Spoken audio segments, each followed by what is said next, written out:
Hello, and welcome to the third installment of the Preceptor Development modules. Today, we'll talk about how to give constructive feedback. So again, this is how to give constructive feedback in difficult situations. Probably one of the most important aspects of precepting is being able to tell a novice nurse exactly what they did right, didn't quite do right, and how to get them to improve it in the future. So again, this is Cheryl Williams. I am the president-elect of Marlin, the Massachusetts Rhode Island League for Nurses, and an associate professor at Salem State University. I'm happy to be doing this third installment for you. So the goals of this module are, at the end of this module, the participant should be able to, 1, identify need for critical feedback, self-monitor yourself before you have that dialogue, discover common ground or mutual respect for the dialogue, and deliver the critical conversation. We'll give you three case studies that you can work with at your local organization with whoever is assisting you in your preceptor development. And then you can evaluate that conversation and reflect upon ways to improve that dialogue. So one of the models that we're going to look at very closely is one that's highly supported from the National League for Nursing. It's called the Advocacy Inquiry Model from Susan Fornaris. And in the model, decisions and actions are always made for a reason. So we may not understand why someone has done something in a certain way that we would say, why would they ever do that, right? But all behavior has reasoning. So it's really part for us to be able to, the most important part is for us to be able to understand someone else's thinking and then hopefully correct that thinking so that they can improve their learning and development. I'm just going to give you a little example. I remember one time when I was down in Florida and I took my Clarks off and I picked them up and I put them on top of the dresser. And I was in a hotel room in Florida and I said, well, isn't that odd? I said, how would the maid perceive that if she walked into the room, right, and found shoes on top of a dresser, right? Like that's unusual. But she would not have the housekeeper would not have understood that the reason I did that is because I have a puppy at home. So for me, it seemed perfectly normal for me to take my shoes off and put on top of the dresser because I didn't want my dog to. But with the dog not being there, the behavior seemed odd. So that's what we're going to talk about today is, a little bit of advocacy. I wonder what you were thinking and how can we do that differently in this environment, sort of speaking. So I hope you enjoy this presentation. So what is constructive feedback? Constructive feedback is something that should be based on observations. It's an interactive process of critique to provide insight to correct errors and enhance learning. It should be unbiased, analytical reflection of what occurred, and it should offer logical connections in order to influence successful learning. There's a great module, which I've given you the hyperlink here for, from Jerry Altmiller, the Executive Director of Quality and Safety Education in Nursing, which is an excellent resource for you, and I highly suggest that you take a look at this module. The purpose of constructive feedback is that it's fundamental to your preceptee's learning. It should influence further actions and it should narrow the gap between current performance and desired performance. And again, I ask you to remember that site at CUSIN. And remember, we've talked about this before in prior modules, if you were able to see them. We need to figure out, is the behavior modifiable, teachable, or not teachable? Is it modifiable, like they just were slightly off in their thinking? Is it teachable? They need a little more work? Or is it not teachable? Maybe they just have no regard for their scope of practice and see their behaviors not as egregious as they should be, as they are seen. Obviously, much more serious. So those are the three things that we're thinking about when we're thinking about constructive feedback. Providing feedback requires planning. Constructive feedback requires much planning. You need to be able to self-monitor yourself first. What are your assumptions? We talked earlier, if you were able to see module number 1, about the ladder of inference. Did we go up the ladder too fast? Did we make assumptions not based on actual data or evidence? Check your values. What are your values? Are they the same values shared by your preceptee? Look for mutual respect, common ground. One thing that I've always been able to do, particularly with my students, and you can do with your novice nurses, is everyone wants safe patient care, for instance. That's an example of mutual respect and common ground, right? So, say, in the spirit of patient safety, let's look at this, right? And then we'll talk a little bit about silence as a strategy as well. So, you need to check your values first. You need to self monitor yourself. What just happened? Make sense of it yourself.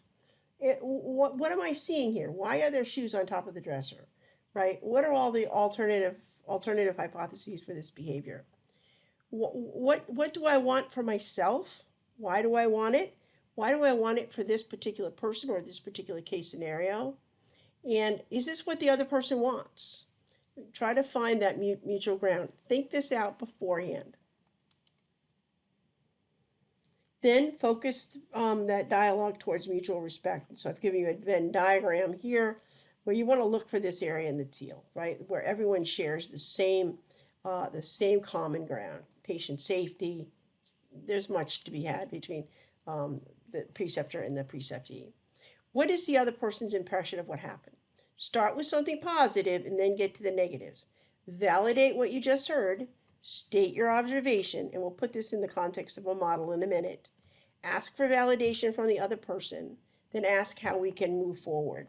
And remember, I said silence is an excellent therapy method of proper communication. So, I've often used silence very often with students, and I'm sure you can with novice nurses as well. Most often, adult learners know when they've done something that's not quite right.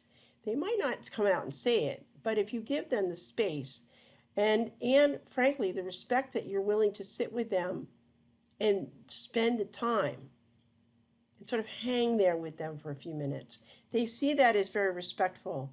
And eventually, silence can be very revealing. And silence may not hold words, but it may provide the answers. So try using silence very often. Someone will usually start to talk, and it'll typically be your preceptee if you've done it correctly. In a great article by Helen Zosar, it's a little old, at 2009, but the researchers point out that you should use the words not but use the word and. But implies a negative tone. For instance, you did this part correctly, but you charted it incorrectly. So it tends to negate all the steps, even up to that and including the but part. So if you use the word and, it's just not as negative. To follow positive feedback statements with, and the next time you do this, you might consider, or and the next time you do this, you might do this differently. I highly suggest the article if you can get your hands on it. There's some great examples of where you'd want to use and not the word but. So what is the advocacy inquiry model? It's a model that's been put together by Susan Fernares, Executive Director of NAXL for National League for Nursing, and Mary Fay, who's also, I think she's the director of the Harvard School for Simulation. And they wrote a book together called Critical Conversations, which is a very thin book. I think it only costs about $19, $20. It's not very expensive, but boy, is it packed with tips. I highly suggest that if you can get a copy, or maybe your organization can get you a copy. It is published by the National League for Nursing, Walters Kluwer, and I've given you the link for it here. But in their model, they talk about context, content, and course. And so let's explore what each of these three elements of the model pertain to. Context. Context is what's happening in the moment. Who is the patient? What is the situation at hand? What are the main concerns? And John Wooden, who I absolutely love for his leadership, tell your preceptee at the time that they acted within the context of what they knew. You are successful in the moment and in the context of the minute if you gave all you knew at the time to deliver, right? But what we're trying to do is improve on that delivery. Content. The preceptor may say something like, I saw, and these are three major buzzwords. I saw, I think, and I wonder. These are the three steps that are so critical to the success of this model. Describe what you were thinking when. What sources of knowledge influenced your thinking at the time? How have past experiences shaped your thinking? Right, so you're trying to get at what they know about the topic, their knowledge level. Again, back to that point. Is it teachable, is it modifiable, or is it non-teachable?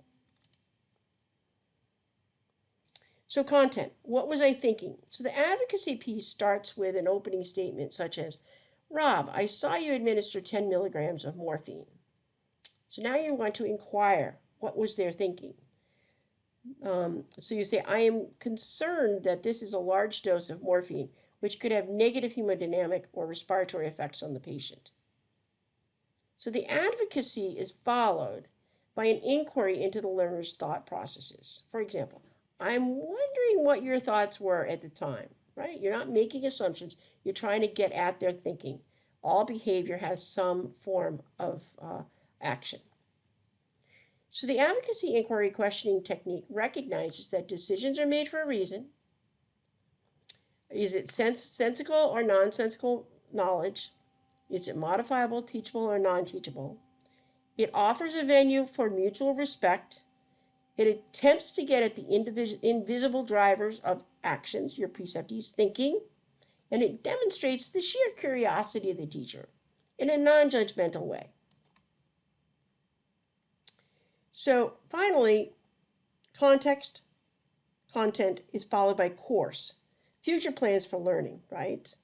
Have the learner compare past event to current situation and construct a better cognitive schema for the future. So course, very important to follow this up with course. So in review, remember, use and not but. Think about sense making. All behavior has meaning. Be authentic and curious. Probe. Context. In this moment, you were doing, what was this patient? What was the situation? In the content, what was your thinking? And then the course. What are your next steps? And Susan Faneras often talks about these conversations between a novice nurse and a preceptor, or a student and a clinical instructor. Call it something. Like in Vegas, what happens in Vegas happens in Vegas. I think she calls it Sotero. So call it something, but it's the place where conversations are free, they're vital, and they're non-judgmental. Just revert back to your knowledge about just culture, right? Preceptees will be more apt to talk about situations if they know that they're not going to be held responsible, right? You want them to talk. For instance, you want them to report med errors. We do know that 75% of new grads do make a med error, so we want them to be able to report this. And remember your ladder of inference. If you haven't seen the previous modules, please look that up, or go to module number 1 of preceptor development for further exploration of that. So here's a case scenario. A new nurse sees a patient in congestive heart failure. You hear Rawls down the hall. Preceptor observes the novice. Novice looks at the potassium in the chart and notes the low K and gives Lasix. Preceptor, I saw you look up the potassium and, not but, you still gave the Lasix. I wonder what you were thinking when you decided to give the Lasix. Tell me more about what you know about potassium and Lasix. So then the preceptor is listening and thinking, is this teachable, modifiable, or non-modifiable? So for instance, was she worried about the breathing and feared the worst, so she focused on the breathing and said, I'll deal with the hypokalemia later? Well, you can work with that person. But if they didn't know the difference between the relationship between potassium and Lasix, I would say that might be non-teachable, right? You've got a much more serious situation here on your hands in terms of constructive feedback. So again, there's the 3 steps. I saw, I think, I wonder, and then what are you going to do next? Course. Don't forget your reflection in action, reflection on action, so that we can mold thinking for the future. Here's a case scenario exemplar. Novice nurse preceptor. Dina, I saw you take the heartbeat for 1 minute and got 50 beats per minute and held it to digoxin. However, I did not see you inform your nurse. Content. I was thinking the nurse might like to inform the medical team since she was recently in heart block. I wonder if you could tell me what you were thinking, and then based upon that, develop a course of action for the next case scenario. So I'm about to end here. I've got three case studies that are associated and 2 articles associated with this module. If you like these modules, please email me, and my email address is there. The references are here for you, and I thank you very much, and good luck and happy precepting. Bye-bye now.